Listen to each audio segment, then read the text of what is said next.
আজকের জলখাবার তৈরি করা এতটাই সহজ, জলের মধ্যে ঝটপট গুলুন আর ফটাফট তৈরি করে নিন। ভীষণ হেলদি, নিউট্রিশনে ভরপুর, সারা দিন এনার্জি দেবে এই রকম একটা জলখাবার যদি সকাল সকাল খেয়ে নেওয়া যায়, বাচ্চাদের লাঞ্চ বক্সের কিংবা সকালের জলখাবারের জন্য আর টেনশন করতে হবে না। আর এতটাই বেশি হেলদি, আপনারা হয়তো ভাবছেন বাচ্চারা খাবে না, কিন্তু বাচ্চারাই দেখবেন প্লেট ভরে ভরে খাবে, কারণ এতটাই সুস্বাদু। নমস্কার বন্ধুরা, মিঠুস ওভেনে আপনাদের সবাইকে স্বাগত জানাই। আজ আমি আরও একটি নতুন ভিডিও নিয়ে চলে এসেছি আপনাদের সামনে। আজকের হেলদি রেসিপি তৈরি করার জন্য মিক্সিং বোলের মধ্যে 1 কাপ পরিমাণে জল দিয়ে দিলাম। এর মধ্যে এখন দিয়ে দেব হাফ চামচ মতো নুন। নুনটা দিয়ে জলের মধ্যে ভালোভাবে মিশিয়ে নিতে হবে। আপনারা সকলেই জানেন সবজির মধ্যে নুন দিলে জল ছাড়ে, তাই আমরা ডাইরেক্ট নুন জলের মধ্যে সবজিগুলো দেব আর অনেকটা পরিমাণে দেব। প্রথমেই কুচনো বাঁধাকপি দিয়ে দিচ্ছি হাফ কাপ পরিমাণে। সবজি একটু বেশি করে দেবেন, তাহলে খেতে খুব ভালো লাগবে। দিয়ে দিচ্ছি ছোট্ট একটা কুচনো পেঁয়াজ, আর সবজিগুলো কিন্তু একদম ছোট ছোট টুকরো করে দিতে হবে। দিয়ে দিচ্ছি একটা ছোট টমেটো। এরপর ক্যাপসিকাম দিতে হবে হাফ কাপ পরিমাণে। এর মধ্যে এখন গাজর দেব। গাজর গ্রেট করে রেখেছিলাম, একটা ছোট সাইজের, পুরোটাই দিয়ে দিলাম। আর দিয়ে দিচ্ছি বিট। বিটটা কিন্তু অবশ্যই দেবেন বন্ধুরা, হাফ কাপ পরিমাণে আছে, আর গ্রেট করেই দেবেন, তাতে করে কালারটাও ভীষণ সুন্দর হবে আর খেতেও খুব ভালো লাগবে। এখন এই সবজিগুলো নুন জলের মধ্যে ভালোভাবে মিশিয়ে দিতে হবে। আর বন্ধুরা, আপনারা যদি নিরামিষভাবে খেতে চান তাহলে পেঁয়াজটা স্কিপ করে দেবেন। এখানে আমি পেঁয়াজ দিয়েছি, খেতে খুব ভালো লাগবে সেই কারণে। বাঁধাকপি যদি আপনারা ছোট করে না কাটতে পারেন তাহলে মিক্সিতে দিয়ে হালকা করে ঘুরিয়ে নেবেন। এর মধ্যে এখন হাফ ইঞ্চি আদা দিয়ে দিচ্ছি। আদাটাও কিন্তু গ্রেট করে দিতে হবে। আর বেশি পরিমাণে একটু ধনেপাতা দেবেন। এখানে আমি হাফ কাপ পরিমাণে দিয়েছি। এখন এই ধনেপাতা আর আদা সবজিগুলোর সাথে ভালোভাবে মিশিয়ে দেব। আজ আমরা এই জলখাবারটা একটু অন্যরকমভাবে তৈরি করব, যাতে করে সকলেরই ভীষণ পছন্দ হয়। প্রথমেই দিয়ে দিচ্ছি সুজি। 2 চামচ পরিমাণে দিতে হবে। সুজি দিলে কিন্তু খেতে খুব ভালো লাগবে, তাই জন্য খুব বেশি আবার দিতে যাবেন না, 2 চামচ পরিমাণেই দেবেন। এরপর দিয়ে দেব 2 চামচ পরিমাণে বেসন। বেসনটা দিলে বাইন্ডিংয়ের কাজটাও করবে, আর তাছাড়া টেস্টটাও খুবই ভালো হবে। বেসন দেবার পর দিয়ে দেব আটা। আপনারা চাইলে ময়দা দিতে পারেন, তবে হেলদিভাবে যেহেতু তৈরি করছি তাই আমরা আটাই দেব। এখানে 1 কাপের থেকে কম আছে, মানে হাফ কাপের থেকে একটু বেশি। এরপর ভালোভাবে মিশিয়ে নিতে হবে।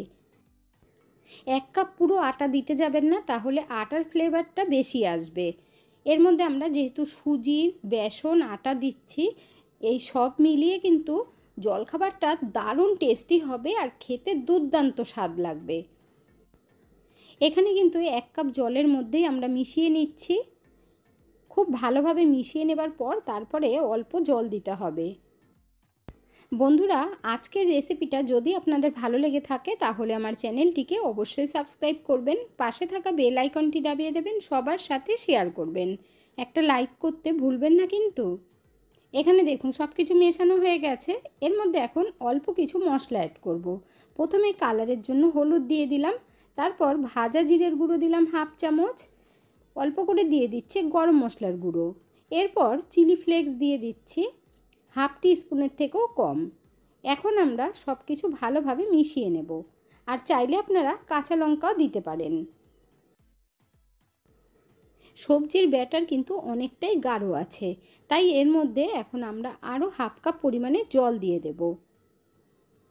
অল্প অল্প করে দেবেন, আবার একবারে বেশি দেবেন না, তাহলে কিন্তু একদম পাতলা হয়ে যাবে। আর যেহেতু সুজি দেওয়া আছে তাই সুজিটাও একটু ফুলবে, টাইম লাগবে। এখানে দেখুন অনেকটাই পাতলা করেছি, সুজিটা একটু টেনেও নেবে। এর মধ্যে এখন দিয়ে দেব হাফ পাতিলেবুর রস। পাতিলেবুর রসটা দিলে একটু চটপটা হবে, খেতে খুব ভালো লাগবে। এর মধ্যে আমি হাফ পাতিলেবুর রস দিচ্ছি। আপনাদের ঘরে যদি আমচুর পাউডার থাকে সেটাও দিতে পারেন, কিংবা চাট মশলা থাকলে তাও দিতে পারেন। পাতিলেবুর রসটা এবার ভালোভাবে মিশিয়ে নিতে হবে। আলু ছাড়াও যে এত সুন্দর জলখাবার তৈরি করা যায় বন্ধুরা, আপনারা ঘরে তৈরি না করলে কিন্তু বুঝতেই পারবেন না। এখন এই ব্যাটারের কনসিস্টেন্সিটা আপনাদেরকে একটু দেখিয়ে দিচ্ছি। দেখুন বন্ধুরা, এখন কিন্তু আমরা ঢেকে রাখবো মাত্র 2 মিনিটের জন্য, তাতেই কিন্তু সুজিটা ভালোভাবে ফুলে যাবে। 2 মিনিট হয়ে গেছে। এখন আমরা ভালোভাবে একবার নাড়িয়ে নেব। আর আপনাদেরকে দেখিয়ে দিচ্ছি, দেখুন হাতার মধ্যে তুলে যখন ফেলবেন, হাতার মধ্যে বেশ একটা কোটিং পড়েছে। এতেই বুঝতে পারবেন যে এর থেকে বেশি আর গাঢ় করা চলবে না বা এর থেকে আর পাতলাও করা চলবে না। এখন আমরা চলে যাব গ্যাসের কাছে। ভাজার জন্য কিন্তু একদম রেডি। গ্যাসের উপর একটা ফ্রাই প্যান বসিয়ে দিয়েছি, আপনারা চাইলে কড়াইতেও করতে পারেন। এরপর হালকা করে একটু তেল ব্রাশ করে নিতে হবে। আর গ্যাসের ফ্লেমটাকে একদম লো আঁচে রাখবেন, ফ্রাই প্যান যেন খুব বেশি গরম না হয়। এরপর সবজির ব্যাটার ভালোভাবে নাড়িয়ে তারপর দিয়ে দিতে হবে ফ্রাই প্যানের মধ্যে। 2 থেকে আড়াই হাতা দেবেন, খুব বেশি কিন্তু দিতে লাগবে না। আর পাতলা পাতলা করে তৈরি করবেন, তাহলে খুব ভালো লাগবে খেতে। এই জলখাবারটা তৈরি করা এতটাই সহজ, আপনারা ঝটপট গুলে নেবেন আর ফটাফট তৈরি করে নেবেন। এখন আমরা মাত্র 30 থেকে 40 সেকেন্ডের জন্য ঢেকে দেব, খুব বেশি টাইম লাগবে না। ঢেকে দিয়ে গ্যাসের ফ্লেমটাকে কিন্তু কমিয়েই রাখতে হবে। 40 সেকেন্ড বাদে ঢাকনাটা তুলে নিচ্ছি, আর দেখুন বন্ধুরা কত সুন্দর হয়েছে, কালারটাও কি দারুণ লাগছে না। ওপর থেকে কিন্তু একদম ড্রাই হয়ে গেছে। এখন আমরা ব্রাশে করে একটু তেল দিয়ে দেব, একদম হালকা। আপনারা চাইলে তেল ছাড়াও তৈরি করতে পারেন, কোনো অসুবিধে হবে না। এভাবে একবার তৈরি করে নিলে না তো বাচ্চাদের লাঞ্চ বক্সে দেওয়ার টেনশন থাকে, না সকালের জল খাবারের টেনশন। ঝটপট তৈরি করে নিতে পারবেন। উল্টে দেবার পর কিন্তু একটু চেপে দিতে হবে এভাবে, তাহলে খুব তাড়াতাড়ি হয়ে যাবে। একবার উল্টানো হয়ে গেলে তারপর গ্যাসের ফ্লেমটাকে মিডিয়াম আঁচে রেখে ভেজে নেবেন। দেখুন বন্ধুরা কতটা সুন্দর হয়েছে। এভাবে উল্টে পাল্টে ভেজে নিতে হবে। সুজি আর বেসন দেওয়ার জন্য হালকা একটু ক্রিস্পি হয়েছে, আওয়াজটা আপনাদেরকে শুনিয়ে দিচ্ছি। এই কারণে খেতেও কিন্তু খুব ভালো লাগবে। আর যেহেতু এর মধ্যে সুজি বেসন দেওয়া আছে, এক পিস আমাদের ভাজা হয়ে গেছে, এখন নামিয়ে নেব। আর বিট দেওয়ার কারণে দেখুন বন্ধুরা কালারটা কত সুন্দর হয়েছে। এরপর আবার হালকা করে একটু তেল ব্রাশ করে দিতে হবে, আপনারা চাইলে তেল ছাড়াও করতে পারেন। একইভাবেই ব্যাটারটাকে নাড়িয়ে নিয়ে তবেই কিন্তু দিতে হবে, না হলে সবজিগুলো নিচে বসে যাবে। একইভাবে 2 থেকে আড়াই হাতা করে দিয়ে দিতে হবে, আর খুব বেশি মোটা করবেন না। তাই আপনাদেরকে আমি আরও একটা ভেজে দেখিয়ে দিচ্ছি।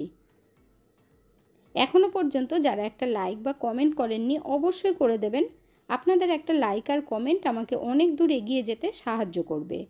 আবার আমরা ঢেকে দেব 30 থেকে 40 সেকেন্ডের জন্য। এই জলখাবারটা সকালবেলা বানিয়ে একবার খেয়ে নিলে সারা দিন প্রচুর পরিমাণে এনার্জি দেবে, আর এতটাই ভালো লাগবে, তার সাথে সাথে এতটাই হেলদি, আপনারা দেখা মাত্রই তো তৈরি করতেই পারবেন, কোনো অসুবিধেই হবে না। আর সারা দিন কিন্তু নরম থাকবে, একটুও শক্ত হবে না। আবারও আপনাদেরকে বলে দিচ্ছি, যখন এক সাইডটা উল্টানো হয়ে যাবে তখন কিন্তু আপনারা গ্যাসের ফ্লেম মিডিয়াম আঁচে রেখে উল্টে পাল্টে ভেজে নেবেন। আর একটু খুন্তি হোক বা স্প্যাচুলা হোক দিয়ে একটু চেপে দেবেন। 2 পিস আমাদের ভাজা হয়ে গেছে, বাকিগুলো পরে ভেজে নেব। তারপর গরম গরম সার্ভ করে নিচ্ছি। আর গ্রিন চাটনির সাথে সার্ভ করেছি। চাটনি ছাড়াই দেখবেন এমনিই খাওয়া হয়ে যাবে, চাটনিরও দরকার পড়বে না, এতটাই টেস্টি হয় খেতে। সেটা আপনারা তৈরি করে খেলেই বুঝতে পারবেন। সবজির চিলা বলতে পারেন বা প্যানকেক বলতে পারেন বন্ধুরা। আর কতটা সফট হয়েছে সেটাও আপনাদেরকে দেখিয়ে দিচ্ছি। গরমকালে দেখবেন রান্নাঘরে বেশিক্ষণ থাকতেই ইচ্ছে করে না, এইভাবে হেলদি জলখাবার ঝটপট তৈরি করে নেবেন। যারা সারাদিনের জন্য কাজে কর্মে বাইরে বেরিয়ে যান, সারাদিন খাওয়াই হয় না, তারা কিন্তু এই জলখাবারটা খেয়ে বেরোলে সারাদিন তো এনার্জি পাবেনই, আর পেটটাও ভরেই থাকবে। বাইরের খাবার খাওয়ার আর দরকার পড়বে না। এখানে আপনারা দেখতেই পাচ্ছেন সবজিগুলো দেওয়াতে কত সুন্দর লাগছে, আর বিটটার জন্য তো আরও বেশি ভালো লাগছে। তাহলে আর দেরি না করে ঝটপট বানিয়ে ফেলুন। আজকের ভিডিওটা আপনাদের কাছে কেমন লাগলো অবশ্যই কমেন্ট করে জানাবেন। এতক্ষণ ধৈর্য ধরে ভিডিওটি দেখার জন্য অসংখ্য ধন্যবাদ। ভালো থাকবেন, সুস্থ থাকবেন। দেখা হচ্ছে পরের ভিডিওতে। Thank you.